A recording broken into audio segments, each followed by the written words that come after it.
코레일로지스는 한국철도공사, 즉 코레일의 물류 계열사라고 할 수 있습니다. 생겨난 지는 2003년부터 자회사로 지금 시작되고 있고요. 물류 운송에 대해서 전반적인 업무를 하고 있는데, 육상 운송이라던가 철도 운송, 창고 등에 관련된 물류 업무를 수행하고 있습니다. 전반적인 운송사랑 비슷하다고 할 수 있는데요. 철도 CI를 가지고 있는 업체로서 주로 의왕 ICG나 부산에 철도 CI를 가지고 있는 업체라고 좀 할 수 있습니다. 실제로 우선 철도 물류라 해서 그 코레일로지스 자회사만이 철도 물류를 진행하고 있는 건 아니고요. 그에 반해 다양한 사기업들도 많이 철도 물류를 지금 운영을 하고 있습니다. 실제로 저희 회사가 차지하고 있는 비중은 좀 작은 편이라고 할 수 있는데, 아무래도 공공기관으로 좀 빠지다 보니까 고객사 같은 경우에는 조금이나마 좀 신뢰를 할 수 있지 않을까, 그런 점이 듭니다. 제가 입사 전에는 우선 주로 철도 운송과 관련된 업무를 좀 많이 할 줄 알았습니다. 철도 운송도 물론 업무에 포함되어 있긴 하지만 철도 운송보다는 육상 운송도 비중이 많이 커서 실망이라고 할 수는 없겠지만 조금 제가 생각했던 기대치에는 좀 낮았다고 할 수는 있습니다. 그래도 철도 운송과 육상 운송을 병행을 하면서 더 많은 경험을 쌓고 있다고 말할 수 있습니다. 사실 제가 취업 준비생일 때도 막연하게 어디를 목표로 정해서 들어가진 않았습니다. 지금 대부분 학생들이 그럴 거라고 생각을 하고 있는데, 우선 입사를 하고 나서 생각들이 많이 바뀌게 돼요.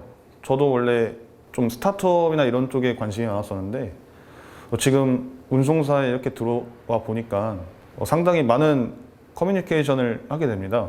선사라든가 포워더, 화주 측과도 많이 이야기를 하게 되는데, 그런 점에 있어서 큰 좀 메리트를 느끼는 것 같고요. 다양한 경험, 반복적인 업무이지만 항상 수시로 변하는 상황 변화 때문에 좀 긴장감 속에서 일을 할 수 있다는 거에 좀 큰 메리트를 느끼고 있습니다. 일단은 저희 브랜드 마케팅이라고 하는 것 자체가 무에서 유를 만드는 과정이라고 생각을 합니다. 그래서 고객의 인지도가 전혀 없던 것, 그리고 세상에 존재하지 않던 것을 만들어서 유통하고 그것을 잘 들 수 있도록 이렇게 부스팅하는 것이 굉장히 즐거웠던, 보람됐던 일인 것 같습니다. 그리고 인스타그램이나 네이버에 검색해봐도 저희 브랜드들이 노출이 되는 것을 보면 그래도 열심히 잘 하고 있구나 라는 생각이 듭니다. 앞서 제가 발표에 대략적으로 말씀드렸던 저희 사회생활, 대학생활을 보면 꼭 물류에만 국한되어 있었던 경험들은 아니었던 것 같습니다. 그래서 최대한 많은 경험을 해보고 그 중에 진짜 내가 원하는 게 무엇이고 어떤 게 내가 즐거웠지라는 것을 찾다 보면 나의 진로를 선택을 하는 데 있어서 굉장히 큰 도움이 될 것이라고 생각이 듭니다. 말씀드렸던 것처럼 to live is to experience. 그러니까 내가 사는 것은 그냥 무조건 다 경험하는 것이다. 내 경험을 통해서 내 삶이 쌓여간다라는 생각을 하시고 내가 어떤 상황에 처해 있던지 이것이 경험이고 또 이걸 통해서 나는 또 발전할 수 있을 거야 라고 하는 그런 긍정적인 마인드를 가지게 된다면 아마 성공할 수 있지 않을까 생각이 듭니다. 제가 강의에서 그렇게 길게 설명드리지는 못했는데 언급이 된 부분에 교환에 블리츠 스케일링이라는 단어를 제가 잠깐 언급을 해놨는데요. 모든 플랫폼 회사들이 사실상 처음에 시작할 때 적자로 시작을 합니다. 그리고 굉장히 압도적으로 성장을 해야 나중에 흑자로 전환할 수 있다고 믿고 있어요. 그래서 다들 그 첫 번째 컨텍스트의 넘버원 앱이 되기 위해서 노력을 하고 있거든요. 그래서 지금 과격한 표현일 수 있지만 이제 플랫폼 기업들이 이제 독과점 규제를 많이 받고 있는 상황인데, 사실 모든 그런 앱들이나 아니면 이커머스들이 원하는 부분도 이렇게 카테고리를 점점 늘려서 굉장히 큰 플랫폼 기업으로서의 형태를 갖추는 걸 모두 바라기는 하거든요. 그래서 아마도 지금 새로 생겨난 버티컬 서비스들이 이제 어느 정도 자리를 잡았고 이들도 카테고리를 늘리면서 어떤 특정한 영역에서 되게 많은 확장을 배달의 민족처럼 해가기를 원할 거고요. 이미 엄청나게 거대한 규모를 가지고 있는 쿠팡이나 네이버 같은 경우에는 사실상 다른 비슷비슷한 레벨의 종합 쇼핑몰들과 좀 압도적인 차이를 보이면서 더 성장할 수밖에 없을 거다라는 예측들을 많이 하고 있습니다. 지금 이런 문제들을 대형 이커머스사들도 대부분 인지를 하고 있고요. 그래서 이제는 직접적으로 물류 창고를 만들어서 하는 방식보다는 대형 택배사나 풀필먼트에 대한 어떤 경험치를 가지고 있는 회사들과 제휴를 하는 형태로 이제 얼라이언스를 만들어서 푸는 방법으로 거의 전환이 되고 있는 상황이고요. 근데 사실 이 부분도 되게 큰 강점이 있는 게 일단 뭐 버티컬 서비스나 아니면 작은 소형 서비스들이 가질 수 없었던 경쟁력을 어느 정도 더 빨리 확보할 수 있는 것도 있고요. 풀필먼트 센터가 꼭 자기 거여야만 할 수 있는 건 아니거든요. 그 안에서 저희가 가지려고 하는 가치는 재고의 물량을 확보하거나 데이터를 확보하거나 하는 부분이기 때문에 그게 꼭 본인 소유가 아니더라도 이커머스 소유가 아니더라도 할 수 있다는 점에서는 다른 가능성을 좀 가지고 있다라고 생각하고 있습니다. 여러분 물류에 굉장히 관심 많으시고 물류 쪽으로 이제 사회에 진출하실 걸 고민을 하고 계시잖아요. 근데 이커머스와 물류 지금 굉장히 많이 밀접하게 움직이고 있지만 아직까지 삐걱대는 부분이 사실 많아요. 그냥 물류의 관점에서 제품이 이동하기 시작할 때부터 비용이 들어가지만 이커머스 관점에서는 사실 고객은 물건이 발송되기 전까지는 얼마든지 취소할 수 있다라고 믿거든요. 이러한 되게 작은 부분들에서부터 아직까지 맞춰야 되고 해결해야 될 문제들이 되게 많습니다. 그래서 꼭 이런 이커머스 회사에도 많이 오셔서 이런 물류의 문제 아주 밀접하게 해소해 주실 수 있는 좋은 인재분들이 돼주시면 기다리고 있겠습니다. 항상. 감사합니다. 저는 이게 로켓 배송 이전에 소셜 커머스 시절은 사실 그런 큰 그림을 가지고 움직였는지에 대해서 잘 모르겠고요. 대신 로켓 배송이 시작된 시점부터 쿠팡은 정확하게 그 아마존이 원래 했던 비즈니스 모델을 나름의 그 변주와 그냥 그대로 가지고 올 건 그대로 가지고 오면서 추진을 해왔기 때문에 이거를 큰 그림이라고 하면 큰 그림이라고도 할 수 있을 것 같습니다. 그게 연결점이 사실 좀 있는데요. 이 연결점이라고 하는 거는 아까 말했던 쿠팡이 처음 시작한 로켓 배송은 이게 직메인 유통이죠. 그 직메인 유통은 속도를 만드는 방법론인데 이 물류센터를 투자를 하면서 운영 역량을 키워왔고요. 자기 물량을 처리하기 위해서. 그리고 사실 쿠팡이 2016년에 그 오픈마켓을 시작을 하죠. 마켓플레이스라고 하는 아이템 마켓을 시작을 하는데 이때는 사실 쿠팡 자체적으로 한계가 있는, 그러니까 이 직메인 유통에 한계가 있다면 속도는 만들 수 있는데 재고를 보관을 하고 관리를 하기 위한 그 운영 비용이 굉장히 크게 나온다는 건데요. 네, 그렇기 때문에 무한대로 그 직메인 유통의 SKU를 늘리기에는, 그러니까 상품 품목수를 늘리기에는 굉장히 비용 부담이 크다. 그렇기 때문에 쿠팡이 아마존이 그 에브리띵 스토어라는 모든 것을 판매하는 마켓이라는 걸 지향을 하는 것처럼 쿠팡 또한 고객의 상품 선택권을 증가시키기 위해서 3자 판매자를 유입을 시킨 게 아까 말했던 마켓플레이스 비즈니스 모델이었고, 이게 사실 아마존이 플라이휠이라고 말을 하는 게 또 있는데요. 이 플라이휠의 축을 굴리는, 첫 번째 축을 굴리는, 그러니까 더 많은 3자 판매자를 불러와가지고 이 사람들을 통해가지고 이 사람들이 그냥 몸만 오지 않으니까요. 상품도 같이 오니까 고객에겐 더 많은 셀렉션이 돌아가게 되고, 이 더 많은 셀렉션을 기반으로 해가지고 고객들의 로열티가 증가를 하면서 사이트에 트래픽이 올라가겠죠.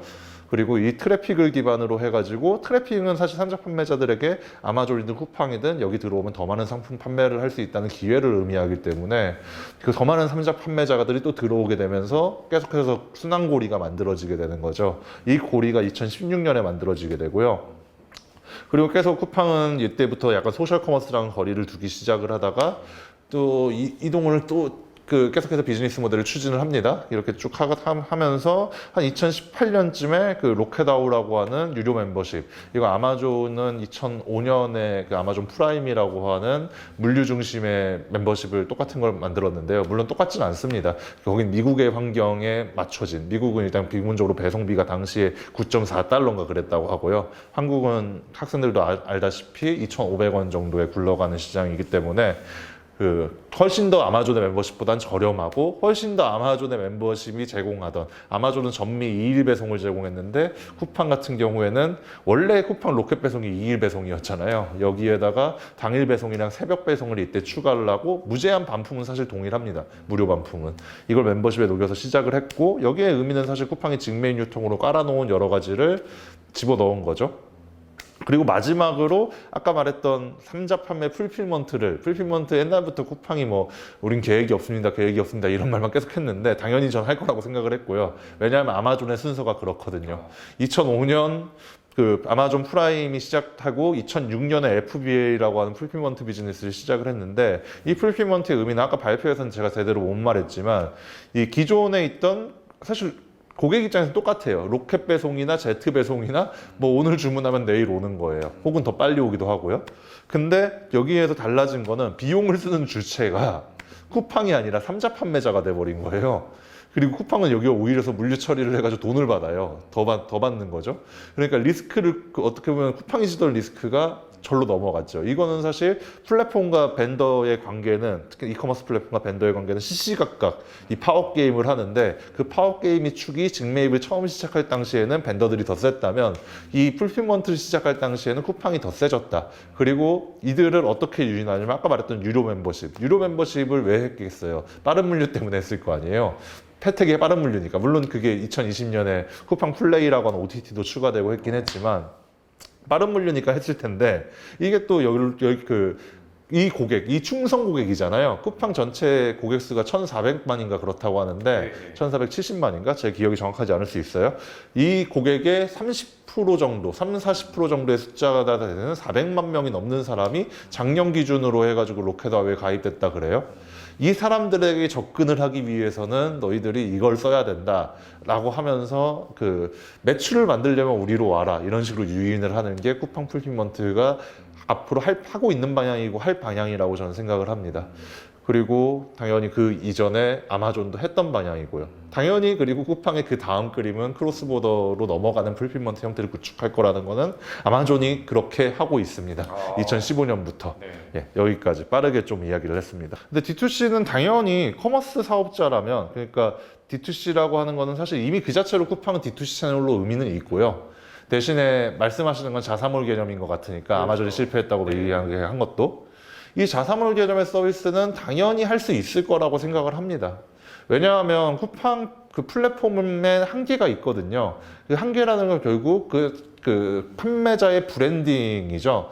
이 자기 색깔에 맞는 플랫폼을 꾸밀 수 없다라는 한계가 되게 명확하게 나오는데 그런 부분들을 자사몰을 통해 가지고 일부 해결을 할 수 있을 것이고 사실 그 쿠팡에 있어서 리스크라고 한다면 아마존도 똑같은 현상이 일어나고 있는데 아마존 플랫폼의 독점 현상이 가속화되면서 너희들이랑은 내가 못 살겠다 하면서 그냥 탈아마존을 선언하는 브랜드 사례들이 늘어나고 있어요. 예를 들어서 뭐 나이키가 됐든 이케아가 됐든 뭐 버켄스탁이 됐든 뭐 이런 브랜드들이 늘어나고 있는데 뭐 그런 상황에서 사실 부각되는 건 쇼피파이와 같은 그 자사몰을 제공을 하는 그런 어떤 이커머스 솔루션 업체거든요.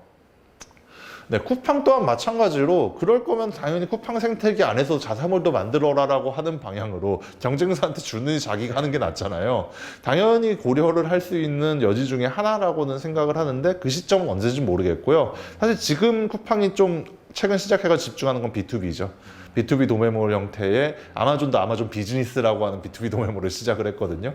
근데 쿠팡도 최근에 그걸 시작을 했고 그 MRO 사업이라고도 이야기를 하는데 그런 부분들에 있어서 지금 약간 한국 공정위 분위기가 플랫폼이랑 별로 친한 분위기가 아니라서 요즘 국회 분위기도 그렇고 사실 눈치를 좀 보고 있는 것 같습니다. 쿠팡뿐만 아니라 그 전 세계에 그 아마존 형태의 비즈니스 모델을 복제해가지고 그게 직메인 유통 기반의 빠른 물류를 장점으로 만든 마켓플레이스는 다 있어요. 그러니까 예를 들어서 중국에는 증둥이라는 업체가 그 형태로 알리바바의 마켓플레이스 모델과 부딪혔고요.